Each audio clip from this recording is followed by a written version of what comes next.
네, 안녕하세요. 수서도행교회 정인환 목사입니다. 여러분 어떻게 간밤에 잘 주무셨습니까? 요즘에 그 일교차가 좀 심한 것 같아요. 아침에 새벽에는 많이 서늘한데 비해서 낮에는 매우 덥죠. 감기 이럴 때 좀 환절기 감기 조심하시고요. 여러분의 건강 잘 챙기셨으면 좋겠습니다. 이 시간 또 우리 주님께서 말씀으로 우리에게 또 귀한 은혜의 말씀을 준비해 놓고 계신 줄로 믿습니다. 우리 주님의 말씀을 듣는 자리 가운데 우리 함께 기도함으로 나아가도록 하겠습니다. 기도하겠습니다. 하나님, 오늘 저희를 깨워주셔서 주의 말씀의 자리 가운데 앉혀주신 것 감사합니다. 주님, 주님의 말씀 앞에 우리가 함께 섰습니다. 주님의 한 영 안에서 주님의 한 말씀을 받을 수 있도록 주님께서 은혜 내려 주시옵소서. 이 말씀이 우리를 향한 하나님의 마음을 그리고 우리의 삶을 인도해 나아가신 주님의 그 방향을 깨우치고 깨닫는 귀하고 복된 시간 되어줄 수 있도록 인도하여 주시옵소서. 감사드리며 우리 주 예수 그리스도의 이름으로 기도드립니다. 아멘. 오늘 우리가 함께 나눌 말씀은 창세기 43장과 44장 전체에 해당하는 내용입니다.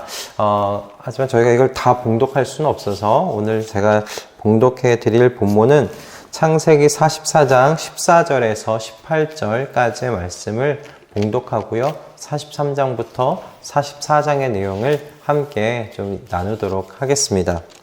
창세기 44장 14절의 말씀 읽겠습니다. 유다와 그의 형제들이 요셉의 집에 이르니 요셉이 아직 거기에 있었다. 그들이 요셉 앞에 나아가서 땅에 엎드리자 요셉이 호통을 쳤다. 당신들이 어찌하여 이런 일을 저질렀소? 나 같은 사람이 점을 쳐서 물건을 찾는 줄을 당신들은 몰랐소? 유다가 대답하였다. 우리가 주인 어른께 무슨 할 말이 있겠습니까? 무슨 변명을 할 수 있겠습니까? 어찌 우리의 죄 없음을 밝힐 수 있겠습니까? 하나님이 소인들의 죄를 들추어 내셨으니 우리와 이 잔을 가지고 간 아이가 모두 주인 어른의 종이 되겠습니다. 요셉이 말하였다. 그렇게까지 할 것은 없소. 이 잔을 가지고 있다가 들킨 그 사람만 나의 종이 되고 나머지는 평안히 당신들의 아버지께로 돌아가시오. 유다가 그에게 가까이 가서 간청하였다. 이 종이 주인 어른께 감히 한 말씀 드리는 것을 용서하여 주시기 바랍니다. 어른께서는 바로와 꼭 같은 분이시니 이 종에게 너무 노여워하지 마시기 바랍니다. 아멘. 네, 42장부터 시작되는 요셉과 형제들의 이 이야기는 하나님께서 야곱의 가족들을 통해 새롭게 세워갈 그 하나님 나라에 대한 이야기입니다. 그 하나님 나라가 어떤 나라인지를 지금 알려주는 내용이에요. 어제 말씀드렸듯이 이 야곱 가족들은 이제 새로운 이야기의 시작, 그 초입에 지금 다다르고 있습니다.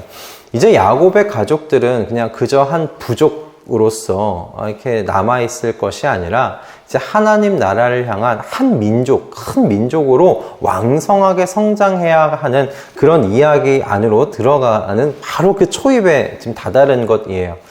때문에 하나님께서 이 초입에 다다른 이 야곱 가족들을 지금 다루고 계신 부분, 어떻게 다루고 계시는지에 대한 이야기가 이 42장부터 이제 나와 있는 부분에 대한 이야기입니다. 새로운 이야기의 이 시작에 앞서서 하나님께서는 이 공동체, 이 야곱 가족이란 이 공동체가 과거의 허물을 그냥 껴안은 채로 새로운 공동체로서 시작하는 이야기를 해 나아가지 않기를 원하고 계시는 그 하나님이시죠. 하나님께서는 그래서 훈련된 종 요셉을 통해서 이 야곱 가족 안에 있는 질투와 시기, 경쟁과 불신의 이 죄의 어떤 그 찌꺼기들을 드러내시고 그걸 다루고 계신 것입니다. 42장부터 그래서 44장까지 이 야곱 가족의 이야기는 바로 하나님께서 요셉을 통해서 지금 이 문제를 지금 다루고 계시는, 그래서 세밀하게 짜여져 있는 이야기라고 여러분 생각하시면 되겠습니다. 오늘 저희가 다 읽진 않았지만 함께 지금 다루고 있는 43장과 44장의 이 이야기 속에서 요셉은 이 형제들에게 과거와 비슷한 상황을 연출하여서 그들을 시험하는 걸 우리는 발견하게 됩니다. 막내 동생인 베냐민에게 이 요셉이 자신의 그 술잔을 이 막내 동생 베냐민의 보따리 안에 숨겨놓죠. 그래서 이 베냐민에게 누명을 씌웁니다. 그리고 그를 지금 종으로 놓고 그럼 형제들에게 이야기하는 거예요. 너희는 살 길이 있으니 갈 것이냐?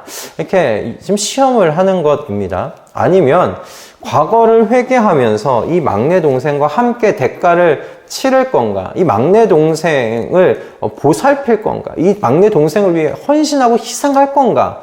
그런 시험을 지금 펼치고 있는 겁니다.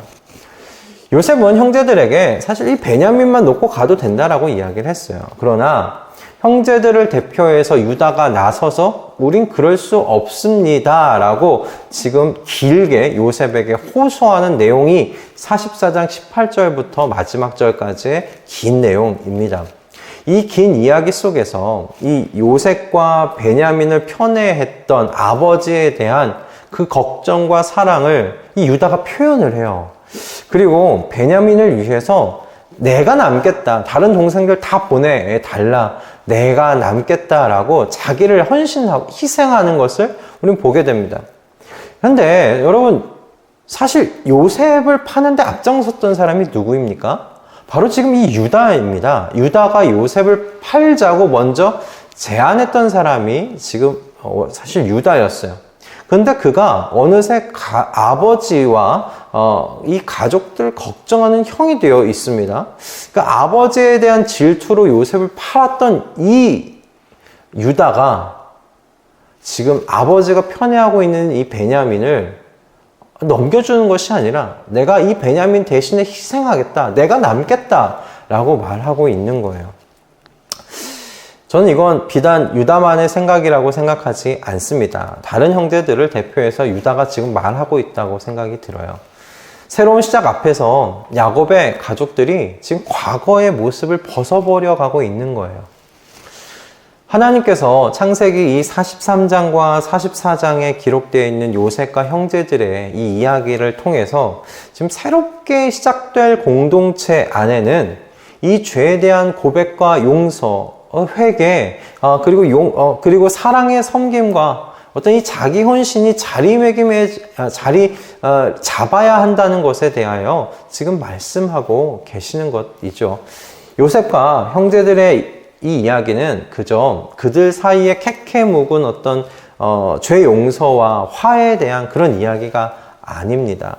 이 이야기는 하나님 나라를 향한 하나님의 그 크신 원대한 계획 안에서 해석되어지고 보아야 하는 그런 이야기입니다. 하나님께서 새롭게 세워 나아가실 그 하나님 나라 공동체는 서로를 향한 미움과 질투, 시기와 경쟁, 그리고 불신의 씨앗을 아는 채 시작해서는 안 된다라고 지금 하나님께서 가르치고 계시는 거예요. 그런 공동체로 시작해서는 안 된다. 하나님 나라 공동체는 서로를 향한 사랑의 섬김과 자기 희생과 헌신 속에서 자라가야 하는 공동체라고 지금 하나님께서 이 43장, 44장 이 속에서 이 문제, 이 야곱 가족의 문제를 통해서 다루어지고 있는 이야기를 통해서 그걸 말씀하고 계시는 겁니다. 하나님께서는 이 요셉과 형제들의 이 이야기를 통해 창세기의 첫 독자였던 이스라엘 백성들에게 하나님 나라의 백성으로 선택된 너희는 어떤 공동체로 나아가야 하는지에 대해서 가르치고 있는 거죠. 12 이 지파로 나뉘어져 있는 이 이스라엘 백성이 서로 시기와 질투와 반목으로 가는 공동체가 아니라 서로를 향한 사랑의 섬김과 서로를 향한 자기 헌신과 이 희생의 정신으로 하나된 공동체, 하나된 하나님 나라를 세워 나아가는 백성 되어야 된다고 가르치고 있는 것이고, 그리고 오늘날 이미 임한 하나님 나라 안에서 살아가고 있는 하나님 나라 백성인 저와 여러분들에게도 동일한 정신을 가르치고 있다고 저는 생각합니다. 때문에 여러분, 이 세상 속에서 하나님께서 불러서 모으신 이 하나님 나라 백성으로서 이 교회가 어떤 모습이어야 하는지에 대하여 오늘 이 본문의 말씀을 통해 우리가 가르침 받고 있지 않습니까? 코로나 19가 가져온 교회에 대한 요구는 교회에 대한 새로운 관점이 아닌 것 같아요. 교회를 둘러싼 환경은 바뀌었죠. 이제 유튜브도 좀 해야 되고요. 이렇게 인터넷으로 방송도 송출해야 하는 그런 상황 가운데 놓여져 있습니다. 이렇게 원거리에서 실시간으로 예배에 또 참석하는 어떤 이런 새로운 예배에 대한 환경들, 이건 분명히 교회 안에 새롭게 갖게 되는 이 환경이라고 생각이 들어요. 그러나 교회다움, 교회의 정체성은 새로운 관점을 가지는 것이 아니라 원점으로의 회복이라고 저는 생각이 들었습니다. 여러분, 교회는 세상 속에서 하나님의 부르심을 받은 사람들의 모임입니다. 때문에 교회는 조직이라고 볼 수 없죠. 그리고 더더욱이나 건물이라고도 말할 수가 없습니다. 교회는 사람들이에요. 그리고 교회는 사람들이기 때문에 태생적으로 공동체적입니다. 하나님 나라의 가족 모임이라고 생각하시면 좋겠다 싶습니다. 여러분, 가족은 선택하는 것이 아니죠. 가족은 하나님께서 주시는 대로 받는 것입니다. 그래서 가족이면서도 이게 참 다른 형제들을 보지 않습니까? 성격도 다르고 기질도 달라요. 한 가족인데요. 한 부모 밑에 있는데도 참 다릅니다. 그래서 사실 가족만 아니었으면 얼굴 보고 살지 않았을 것 같은 그런 형제들도 있지 않습니까? 그러나 가족이기 때문에 우리 함께 살아가는 겁니다. 하나님께서는 그렇게 교회도 만드셨습니다. 여러분, 그래서 교회는 하나님의 기뻐하신 뜻 가운데 부름받은 사람들이 모여서 가족을 만드는 거예요. 하나님 나라의 가족을 만드는 겁니다. 때문에 그 안에서 서로 다른 성품과 기질의 사람들끼리 사랑의 섬김과 자기의 헌신과 자기의 희생을 훈련하는 것이라고 생각이 들었어요. 그래서 교회는 하나님 나라에서의 삶을 미리 훈련하는 훈련장이다. 그렇게 말씀하기도 하지 않습니까? 여러분, 교회는 때문에 설교만 듣고 가는 곳이 아니에요. 교회는 그저 잠시 그냥 수박 겉핥기 식으로 교제하고 마는 곳도 아닙니다. 교회는 원하지 않은 사람들이 하나님의 기뻐하시는 뜻 가운데서 모여서 가족이 된 곳입니다. 때문에 교회는 사랑의 섬김과 자기의 헌신과 자기의 희생이 훈련되어지는 곳이에요. 하나님 나라의 삶을 지금 미리 이곳에서 훈련받는 곳이겠다 싶습니다. 그러므로 저는 교회를 새 부대라고 비유해 볼 수 있겠다 생각이 들었어요. 그러면 새 부대 속에 새술이 들어가야 있어야 하지 않겠습니까? 새 부대 속에 헌술의 옷을 고집하지 않으시는 우리 모든 말씀동행 식구들이 다 되셨으면 합니다. 우리는 모두 이 새 부대 속에 들어가 있습니다. 그러니 여러분, 우리 모두 새 술이 되어 가십시다.